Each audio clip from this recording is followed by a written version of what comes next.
ত্রয়োদশ জাতীয় সংসদ নির্বাচন ও জুলাই জাতীয় সনদ বাস্তবায়নে গণভোটের তফসিল ঘোষণা করা হবে আজ। সন্ধ্যা ৬টায় জাতির উদ্দেশ্যে দেয়া ভাষণে নির্বাচনের তফসিল ঘোষণা করবেন প্রধান নির্বাচন কমিশনার এএমএম নাসির উদ্দিন। সীমানা নিয়ে এখন পর্যন্ত কোনো জটিলতা না থাকায় ৩০০ আসনেই তফসিল ঘোষণা করা হবে। বুধবার দুপুরে বঙ্গভবনে রাষ্ট্রপতি মোহাম্মদ শাহাবুদ্দিনের সাথে সাক্ষাৎ করেন সিইসি এএমএম নাসির উদ্দিন সহ পুরো কমিশন। তফসিল ঘোষণার আগে নির্বাচন আয়োজনের সার্বিক প্রস্তুতি সম্পর্কে রাষ্ট্রপতিকে অবহিত করে ইসি। নির্বাচনের প্রস্তুতি ও মাঠ পর্যায়ের অগ্রগতি, রাজনৈতিক পরিস্থিতি, আইনশৃঙ্খলার বর্তমান চিত্র রাষ্ট্রপতিকে জানান তারা।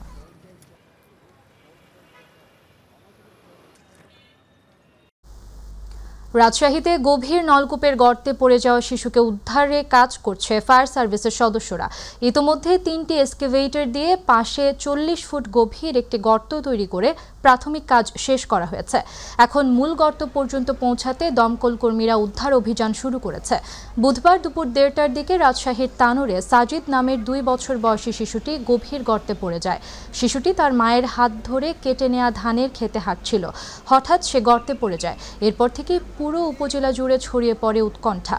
শুরুতে সাড়া পাওয়া গেলেও ধীরে ধীরে সে সাড়া মিলিয়ে যেতে থাকে। এরপরই শুরু হয় উদ্ধার কাজ।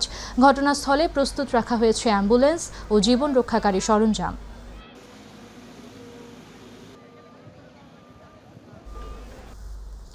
ব্যক্তিত্বের নৈতিক সংস্কার ও আত্মশুদ্ধির লক্ষ্যে রংপুরে প্রথমবারের মতো শুরু হয়েছে তাবলিগ জামাতের ৩ দিন ব্যাপী রংপুর বিভাগীয় ইজতেমা। রংপুর নগরীর ৪ নম্বর ওয়ার্ডের আমাশু কুকরুল এলাকায় প্রায় ৮০ একর জায়গায় অনুষ্ঠিত হচ্ছে এবছর বিভাগীয় ইজতেমা। গতকাল রাত থেকে ইজতেমার মাঠে ঢল নামে মুসল্লিদের। ভোরে আম বয়ানের মধ্য দিয়ে আনুষ্ঠানিকভাবে ৩ দিন ব্যাপী বিভাগীয় ইজতেমা শুরু হয়।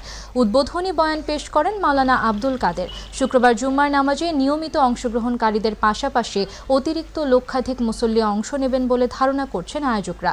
ভারত, মালয়েশিয়া, ইন্দোনেশিয়া সহ বিভিন্ন দেশ থেকে প্রায় ২০০ বিদেশি মেহমান ইজতেমায় যোগ দিয়েছেন।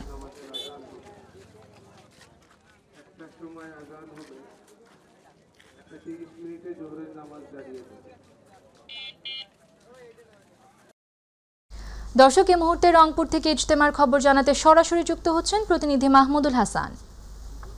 মাহমুদুল, বিভাগীয় ইজতেমার কেমন পরিস্থিতি দেখছেন আপনি এবং মুসল্লিদের সমাগম কেমন হয়েছে আমাদের জানাবেন।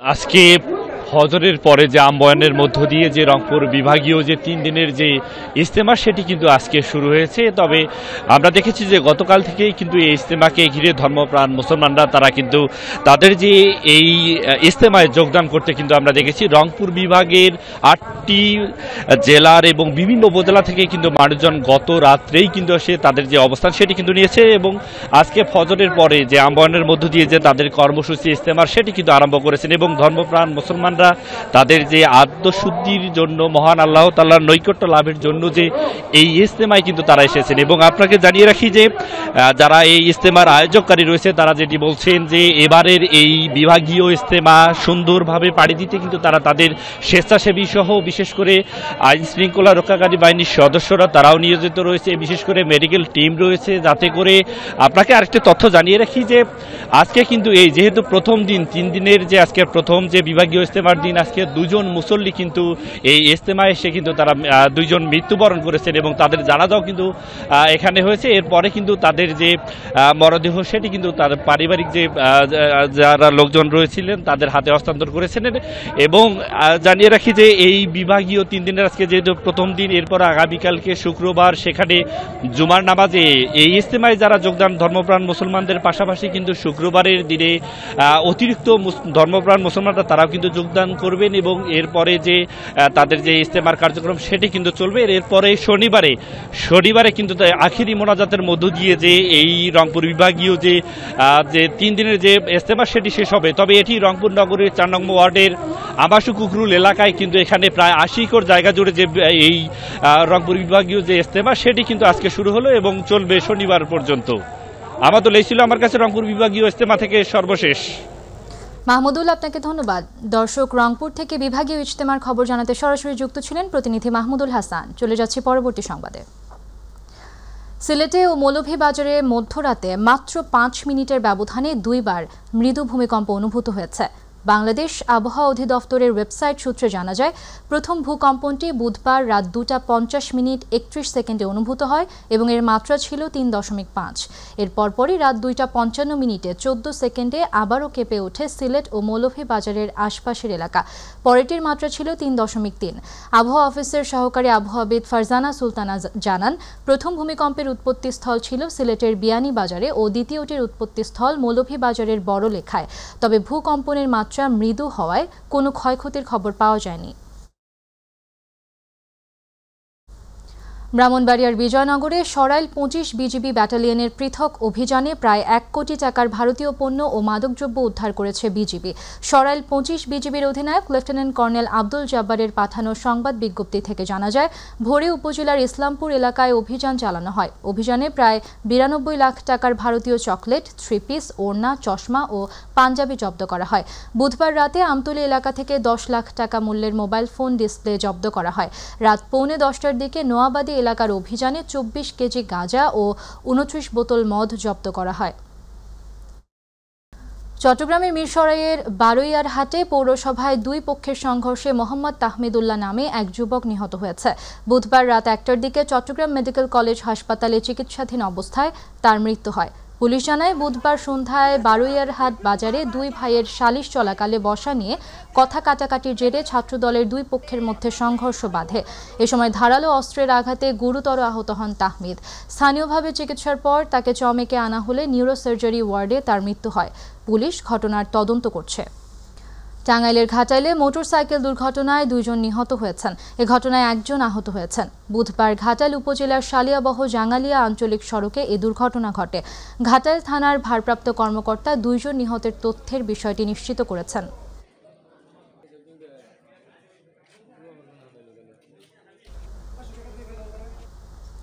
নওগাঁয় সড়ক দুর্ঘটনায় নিহত ও আহত পরিবারের অনুকূলে ক্ষতিপূরণ হিসেবে 1 কোটি টাকার চেক বিতরণ করেছে বাংলাদেশ সড়ক পরিবহন কর্তৃপক্ষ বিআরটিএ। দুপুরে জেলা প্রশাসকের সম্মেলন কক্ষে 26 জন ক্ষতিগ্রস্ত পরিবারের হাতে এ চেক তুলে দেওয়া হয়। বিআরটিএ চেয়ারম্যান অতিরিক্ত সচিব মমতাজ সাদউদ্দিন আহমেদ ট্রাস্টি বোর্ডের তহবিল থেকে এসব চেক বিতরণ করেন। এ সময় উপস্থিত ছিলেন বিআরটিএ যুগ্ম সচিব রুবাইয়াতি আশিক, নওগাঁর জেলা প্রশাসক মোহাম্মদ সাইফুল ইসলাম সহ অন্যান্যরা। অনুষ্ঠানে নিহত 18 পরিবারের মাঝে 5 লাখ টাকা করে, গুরুতর আহত 1 পরিবারকে 3 লাখ ও আহত 7 পরিবারকে 1 লাখ টাকা করে চেক প্রদান করা হয়।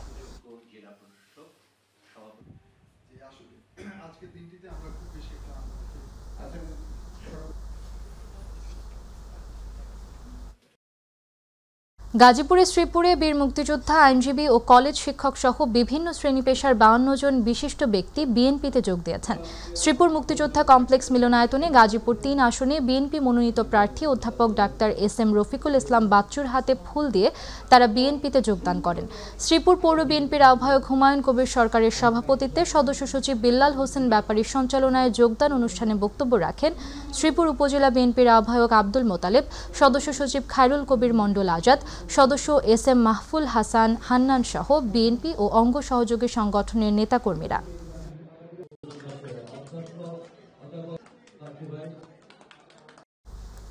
বিএনপি চেয়ারপারসন ও সাবেক প্রধানমন্ত্রী বেগম খালেদা জিয়ার সুস্থতা কামনায় খুলনায় গণদোয়া ও মোনাজাত অনুষ্ঠিত হয়েছে। সকালে নগরীর হাসিদ পার্ক প্রাঙ্গণে খুলনা মহানগর বিএনপির উদ্যোগে এ দোয়া মাহফিলের আয়োজন করা হয়। স্থানীয় নেতৃবৃন্দ বেগম খালেদা জিয়ার দ্রুত আরোগ্য ও সুস্বাস্থ্যের জন্য দলীয় নেতাকর্মী সহ সাধারণ মানুষের কাছে দোয়া প্রার্থনা করেন। অনুষ্ঠানে মহানগর বিএনপির বিভিন্ন পর্যায়ের নেতাকর্মী, অঙ্গ সহযোগী সংগঠনের নেতৃবৃন্দ, সাধারণ জনগণ সহ ইলেকট্রিক ও প্রিন্ট মিডিয়ার সাংবাদিকবৃন্দ উপস্থিত ছিলেন।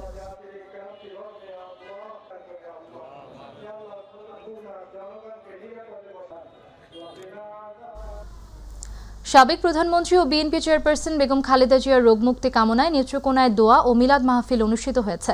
পৌরসভার নাগরিক সমাজের উদ্যোগে শহরের চকপাড়া জামে মসজিদ মাঠে দোয়া মাহফিলে উপস্থিত ছিলেন নেত্রকোনা জেলা বিএনপির সভাপতি ও নেত্রকোনা 2 আসনের ধানের শীষ মনোনীত প্রার্থী ডাক্তার আনোয়ারুল হক, সাবেক সংসদ সদস্য আশরাফ উদ্দিন খান, জেলা বিএনপি নেতা আব্দুল্লাহ আল মামুন খান রনি সহ বিএনপির নেতৃবৃন্দ।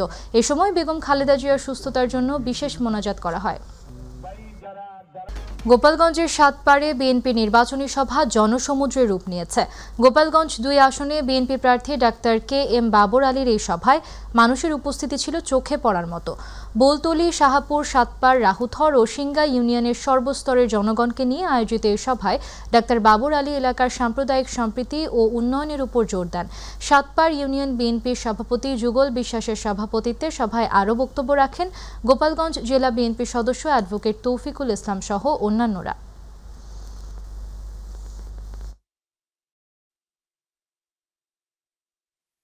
জনাব তারেক রহমান বলেছে বাংলাদেশকে নিয়ে একটা রেইনবো নেশন গঠন করা হবে। সেই রেইনবো নেশন মানে কি? কোন সংখ্যালঘু আর সংখ্যাগুরু বলে কোন শব্দ থাকবে না।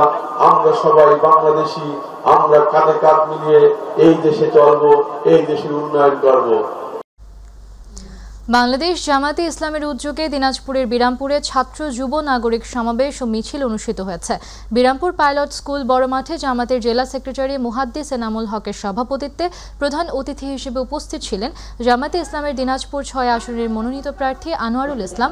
বহু ত্যাগ তিতিক্ষা ও শহীদের রক্তের বিনিময়ে ফ্যাসিস্টরা বিদায় হয়েছে। এখন আমাদের সকলকে ঐক্যবদ্ধ হয়ে দেশের স্বার্থে কাজ করার আহ্বান জানিয়ে বক্তব্য রাখেন বাংলাদেশ ইসলামী ছাত্র শিবিরের কেন্দ্রীয় সভাপতি মোহাম্মদ জাহিদুল ইসলাম, কেন্দ্রীয় প্রচার সম্পাদক আজিজুর রহমান আজাদ, রাজশাহী বিশ্ববিদ্যালয়ের ভিপি মোস্তাকুর রহমান জাহিদ সহ আরও অনেকে।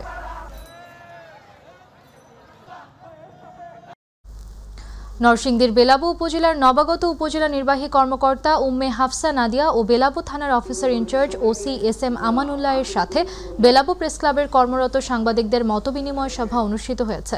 সকালে উপজেলা পরিষদের সভাকক্ষে প্রেস ক্লাবের সভাপতি মোহাম্মদ মোশাররফ হোসেন নীলুর সভাপতিত্বে সাধারণ সম্পাদক আমিনুল হকের পরিচালনায় এ সময় উপস্থিত ছিলেন উপজেলা সহকারী কমিশনার আজিজ সারতাজ জায়েদ, নরসিংদী জেলা বিএনপির সহ সাংগঠনিক সম্পাদক মোহাম্মদ কামাল হোসেন, নরসিংদী জেলা যুবদলের সহ সাংগঠনিক সম্পাদক মোহাম্মদ হারুনুর রশিদ, বেলাবো প্রেস ক্লাবের সিনিয়র সহসভাপতি মোহাম্মদ স্বপন মাহমুদ সহ প্রেস ক্লাবের সকল সদস্যবৃন্দ। শরীয়তপুর জেলার সদর উপজেলা সুজনত দেওয়াল গ্রামের এক পরিবারের বাড়িতে গভীর রাতে পরপর 7টি ককটেল বিস্ফোরণের ঘটনা ঘটেছে। রাত আনুমানিক 3টার দিকে এই হামলা চালানো হয়। ভুক্তভোগী পরিবার 999-এ ফোন করলে পালং মডেল থানার পুলিশ এসে ঘটনাস্থলে আলামত উদ্ধার করে। এ ঘটনায় ভুক্তভোগী ইমান হালদার বাদী হয়ে পালং মডেল থানায় একটি লিখিত অভিযোগ দায়ের করেছেন। পালং মডেল থানার ভারপ্রাপ্ত কর্মকর্তা মোহাম্মদ শাহ আলম বলেন, ঘটনাস্থলে পুলিশ গিয়ে আলামত উদ্ধার করেছে। তদন্তের মাধ্যমে দোষীদের বিরুদ্ধে আইন অনুযায়ী পদক্ষেপ নেওয়া হবে। 999-এ ফোন দিছি, ফোন দেওয়ার পরে পুলিশ আইয়া ঘটনাস্থলে আমাদের উদ্ধার করেছে। 30 দিনের টাইম দিছে, 30 দিনের ভিতরে হেরা ঘরে ঘুমাক, 30 দিনের পরে একজনে থাকবো না, বাড়ি ঘর সব শেষ করে দিয়ে যাব। ওইটাতে বম মাইরা দৌড়ে যাইতাছে না। গাজীপুরের কালিয়াকৈরের জালুয়া ভিটে এলাকায় পূর্ব শত্রুতার জেরে চাচা ভাগিনাকে কুপিয়ে গুরুতর জখম করার অভিযোগ উঠেছে প্রতিপক্ষের বিরুদ্ধে। বুধবার একটি মামলায় কোর্টে সাক্ষী দিয়ে বাড়ি ফেরার পথে দুর্বৃত্তরা ধারালো অস্ত্র দিয়ে রাজীব ও মমিনকে কুপিয়ে জখম করে। তাদের চিৎকারে লোকজন ছুটে এসে তাদের উদ্ধার করে হাসপাতালে ভর্তি করে। ঘটনার পর থেকে এলাকায় উত্তেজনা বিরাজ করছে। ভুক্তভোগী থানায় লিখিত অভিযোগ দাখিল করেছেন এবং হামলাকারীদের দ্রুত গ্রেপ্তার ও নিরাপত্তার ব্যবস্থা নেওয়ার দাবি জানিয়েছেন। সবাই সাক্ষী দেওয়া গেছিল, ওই সাক্ষী দেওয়ার কারণেই ওরা অতর্কিতভাবে যখন বাড়িতে গেছে অতর্কিত চাইনিজ করে দাও দেওয়া আমার বাইরে জখম করছে। বাড়িতে ওঠার সময় রাজীবরে মারতেছে, কুবাইতেছে, এগুলো দেখে আমার ছেলে গেছে, আমার ছেলেরও কুবাইছে। বগুড়ায় 6 বছর বয়সী এক শিশুকে ধর্ষণের অভিযোগ উঠেছে তার দাদার বিরুদ্ধে। এ ঘটনায় থানায় মামলা দায়েরের পর পুলিশ গ্রেপ্তার করে কারাগারে পাঠানোর 2 দিনের মাথায় আদালত থেকে জামিনে মুক্ত হয়ে মামলা তুলে নেওয়ার হুমকি দিয়ে যাচ্ছে ভুক্তভোগী পরিবারের উপর। এতে করে ওই শিশুসহ পরিবারের সদস্যরা নিরাপত্তাহীনতায় ভুগছে। বগুড়া ব্যুরো প্রধান লতিফুল করিমের পাঠানো তথ্যচিত্রে ডেস্ক রিপোর্ট। বগুড়ায় 6 বছর বয়সী এক শিশুকন্যাকে ধর্ষণের অভিযোগ উঠেছে তার দাদার বিরুদ্ধে। এ ঘটনায় করা মামলায় দাদাকে গ্রেপ্তার করে পুলিশ। কারাগারে পাঠানোর 2 দিনের মাথায় আদালত থেকে জামিনে মুক্ত হয়ে অভিযুক্ত মামলা তুলে নেওয়ার হুমকি দিচ্ছে বলে অভিযোগ পরিবারটির। গত শুক্রবার শিশুটির বাবার সঙ্গে বগুড়া শহরের বাসা থেকে দুপচাচিয়া উপজেলার দাদার বাড়িতে বেড়াতে গেলে ধর্ষণের ঘটনা ঘটে। পরে শিশুটির মা মঙ্গলবার দুপচাচিয়া থানায় নারী ও শিশু নির্যাতন দমন আইনে দাদার বিরুদ্ধে মামলা করেন। বাচ্চার সাথে হয়ে যাওয়া ঘটনা সম্পূর্ণ বিচার চাই। আমি বাংলাদেশের বিচার এবং আইন শৃঙ্খলার উপর সম্পূর্ণ আস্থা রাখি। শিশুটিকে শহীদ জিয়াউর রহমান মেডিকেল কলেজ হাসপাতালের ওয়ান স্টপ ক্রাইসিস সেন্টারে নিয়ে স্বাস্থ্য পরীক্ষা করা হয়। পরে পরীক্ষার জন্য নমুনা পাঠানো হয় পরীক্ষাগারে। 30 নভেম্বর দ্বিতীয় দফা ওসিসির মাধ্যমে পরীক্ষা হয়। পরে শিশুটি মাকে ঘটনা খুলে বলে, মনে করেন যে দাদা আমাকে রেপ করছে, ওনার মেয়ে ধর্ষণ হচ্ছে, দাদু আর কোনো কিছুই কয়নি। ওই ভাই আসলে সব সময় বাচ্চার সঙ্গেই থাকে, আর ভাবি আসলে ভাবি সঙ্গেই থাকে, কিন্তু সেদিন ভাবি আসেনি, ভাই সঙ্গেই ছিল।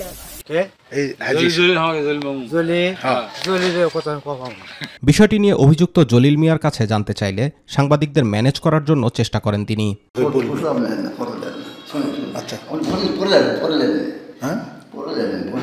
সেটা বুঝতে আপনি হলো সত্য ঘটনাটা বলেন। দুপচাচিয়া থানার ভারপ্রাপ্ত কর্মকর্তা ফরিদ হোসেন বলেন, শিশুকে যৌন নির্যাতনের অভিযোগে ওই শিশুর দাদা জলিল মিয়াকে আসামি করে থানায় মামলা হয়েছে। সংবাদপ্রাপ্ত হয়ে এবং লিখিত অভিযোগ পেয়ে আমরা গুরুত্ব সহকারে এটাকে নিয়ে ফিল্ডে নামি এবং কার্যক্রম শুরু করি, মামলা রুজু করি। মামলা তদন্ত চলতেছে। তদন্তাধীন অবস্থায় আমরা আসামিকে গ্রেপ্তার করি। আসামি হচ্ছে যে পত্র মামলার বাদীর শ্বশুর, তাকে গ্রেপ্তার করে বিজ্ঞ আদালতে প্রেরণ করা হয়। জুবাইর রহমান, মাই টিভি নিউজ। সিংড়ায় রবি মৌসুমে কৃষি প্রণোদনার অংশ হিসেবে বিনামূল্যে কৃষকদের মাঝে উফশি বীজ ও সার বিতরণ করা হয়েছে। সকাল 11টায় উপজেলা কৃষি হলরুমে বিতরণ কার্যক্রম উদ্বোধন করেন উপজেলা নির্বাহী অফিসার আব্দুল্লাহ আল রিফাত। এ সময় উপস্থিত ছিলেন উপজেলা কৃষি অফিসার খন্দকার ফরিদ সহ কৃষকরা।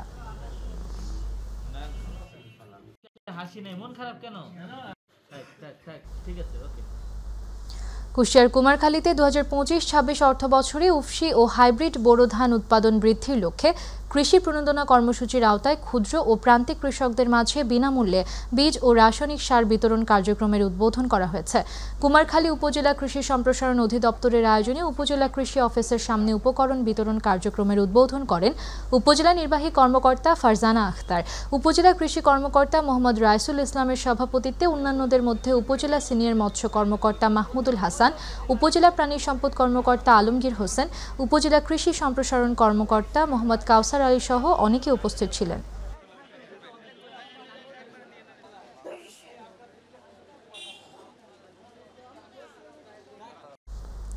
টাঙ্গাইলের ঘাটাইলে নানান কর্মসূচির মধ্য দিয়ে উপজেলা প্রশাসন ও মুক্তিযোদ্ধা সংসদ আয়োজনে 10 ডিসেম্বর হানাদার মুক্তি দিবস পালিত হয়েছে।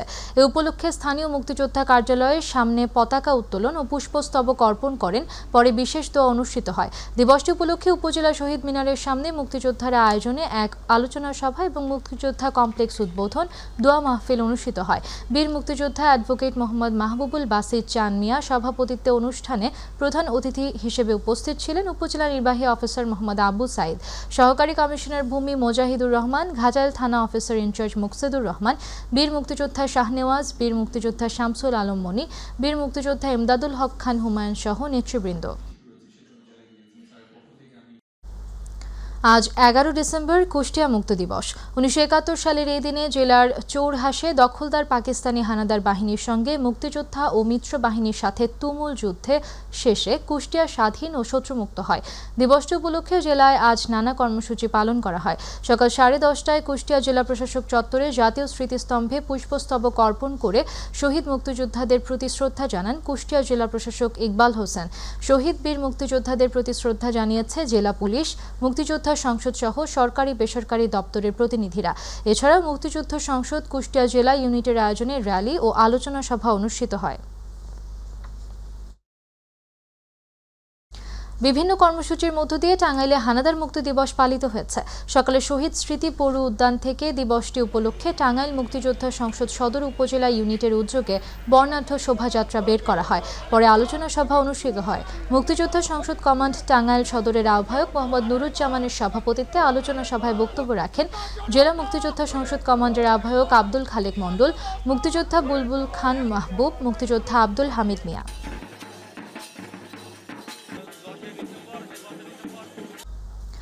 মুন্সিগঞ্জ হানাদার মুক্ত দিবস উপলক্ষে সকাল ৯টায় শহরের শিল্পকলা একাডেমি সংলগ্ন মুক্তিযোদ্ধা স্মৃতি ফলকে পুষ্পস্তবক অর্পণ করে বীর শহীদদের প্রতি গভীর শ্রদ্ধা জানানো হয়েছে।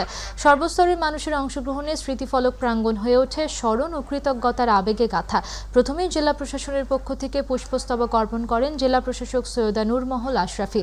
এরপর পর্যায়ক্রমে শ্রদ্ধা নিবেদন করেন পুলিশ সুপার মোহাম্মদ মিনহাজুল আলম, মুন্সিগঞ্জ জেলা মুক্তিযোদ্ধা ইউনিট কমান্ড, মুক্তিযোদ্ধা সন্তান কমান্ড, মুন্সিগঞ্জ পৌরসভা, সরকারি হরগঙ্গা কলেজ, সরকারি মহিলা college, Munshiganj press club, Iyarj Uddin college সহ বিভিন্ন সামাজিক, সাংস্কৃতিক ও শিক্ষা প্রতিষ্ঠানের প্রতিনিধিরা।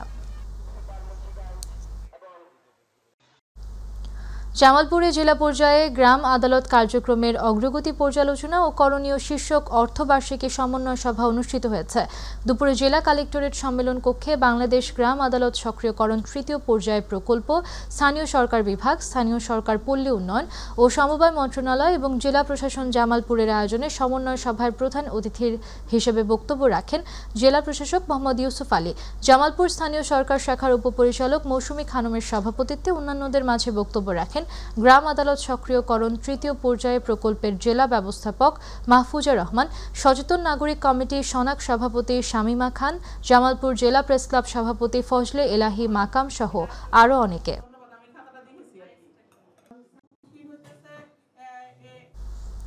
সিরাজগঞ্জের চৌহালি উপজেলায় কর্মরত সাংবাদিকদের সাথে মতবিনিময় করেছেন নবাগত উপজেলা নির্বাহী অফিসার HM খোদাদাদ হোসেন। সকালে উপজেলা পরিষদ সভাকক্ষে অনুষ্ঠিত এ মতবিনিময় সভায় সরকারি কমিশনার ভূমি মোহাম্মদ হাসিবুর রহমানের সঞ্চালনা। এ সময় উপস্থিত ছিলেন প্রকল্প বাস্তবায়ন কর্মকর্তা মোহাম্মদ হেকমত, মহিলা বিষয়ক কর্মকর্তা মোহাম্মদ শামীম জাহিদ তালুকদার, সমাজসেবা অফিসার মামুনুর রহমান, বিভিন্ন দপ্তরের কর্মকর্তা, ইউপি চেয়ারম্যান, বীর মুক্তিযোদ্ধা, সাংবাদিক ও সুধীজনরা উপস্থিত ছিলেন। চট্টগ্রামের কর্ণফুলী নদী থেকে অবৈধভাবে বালু উত্তোলন বন্ধের দাবিতে মানববন্ধন অনুষ্ঠিত হয়েছে প্রেস ক্লাব চত্বরে। বৈষম্য বিরোধী ছাত্র আন্দোলনের নগর কমিটির যুগ্ম সদস্য সচিব আদনান হোসেন রাফি 24 ঘন্টার আলটিমেটাম দিয়ে বলেন, অবৈধ বালু উত্তোলন ও রাঙ্গুনিয়া রাউজান সড়কে ওভারলোড ড্রাম ট্রাক চলাচল বন্ধে প্রশাসন বারবার আশ্বাস দিলেও কার্যকর পদক্ষেপ নেই। তিনি হুঁশিয়ারি দিয়ে বলেন, সময়সীমার মধ্যে ব্যবস্থা না নিলে কঠোর কর্মসূচি ও উপজেলা জুড়ে ব্লকেট ঘোষণা করা হবে।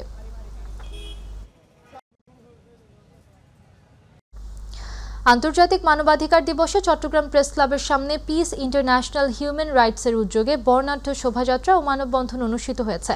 উদ্বোধনে শান্তির প্রতীক সাদা কবুতর উড়িয়ে দেন প্রধান অতিথি ও চট্টগ্রাম প্রেস ক্লাবের নবনির্বাচিত সভাপতি জাহিদুল করিম কোচি। সংগঠনের চেয়ারম্যান কামরুল কায়েস চৌধুরী সহ আইনজীবী, সামাজিক কর্মী এবং সুবিধাবঞ্চিত শিশু কিশোররা অংশ নেয় র্যালি ও মানববন্ধনে। আয়োজকরা মানবাধিকারের সুরক্ষা, ন্যায় বিচার প্রতিষ্ঠা এবং অন্যায়ের বিরুদ্ধে সোচ্চার থাকার আহ্বান জানান। ৭৭তম বিশ্ব মানবাধিকার দিবস উপলক্ষে একটি সংগঠনের উদ্যোগে আলোচনা সভা ও নবগঠিত কমিটির অভিষেক অনুষ্ঠিত হয়েছে চট্টগ্রাম প্রেস ক্লাবের এস রহমান হলে। অনুষ্ঠানে সভাপতিত্ব করেন সংগঠনটির আঞ্চলিক শাখার সভাপতি মোহাম্মদ হাবিবুল্লাহ এবং সঞ্চালনায় ছিলেন সাধারণ সম্পাদক বিদর্শন বড়ুয়া। প্রধান অতিথি ছিলেন লায়ন মোসলে উদ্দিন আহমেদ অপু। বিশেষ অতিথি হিসেবে উপস্থিত ছিলেন মাইটিভি চট্টগ্রামের ব্যুরো চিফ আলহাজ নুরুল কবির, লায়ন মোহাম্মদ আসলাম ও এম নুরুল হুদা চৌধুরী। প্রধান বক্তা মোহাম্মদ আবু মোর্শেদ সহ বক্তারা মানবাধিকার রক্ষায় সম্মিলিত প্রচেষ্টার উপর গুরুত্ব আরোপ করেন।